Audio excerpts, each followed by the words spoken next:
میانه د پاره د پیګي اعلان کړی دا کافی دی تاسو راغلي او تاسو سیاسي اعلانات کړی دا کافی دی نن زمون یو هم نه یو درد نه دی دا په حکومت وخت باندې زمون حق دی شهدا مو شو د دنیا پروانه شو زخمیان مو شو په هسپتالونو کورونو کې پراته دي نن د ډالړۍ کوي دا پښتانه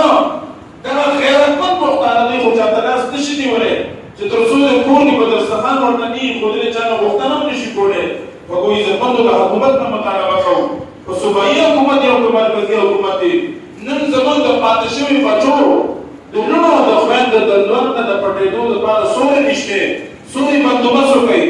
نن د باران نه د پټېدو لپاره چت نشته د چت بندوبست ورته وکړئ نن هغه کورونه چې د شپېتو او یو کالو د بابا او د تره د هغوی د لاسو خپلو مزدورۍ اباد شوي هر څه ختم شوي دي لهذا د حکومت وقت باندې زموږ دا کاول او زموږ دا حق دی کورونه ورته جوړ کړئ چتونه ورته جوړ کړئ رهایش ورته مهیا کړئ چې کوم مدرسې روانې شوي دا جوړې کړئ کوم جوماتونه روان شوي دي دا ورته جوړ کړئ هغوی عزتمندو دا یو منسټر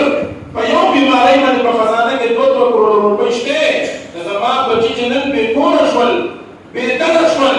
چې نن هغه د لاندې د اسمان نه هغه ژوند تېرې د هغه سهاره پاتې نه شوه په دې قومي خزانه کې د ټولو نه زیات حقدار دی چې دته د کور او د رهایش فراهم کړی شي تمام تر سهولیات که د کور په شکل وي که د تعلیم په شکل وي که د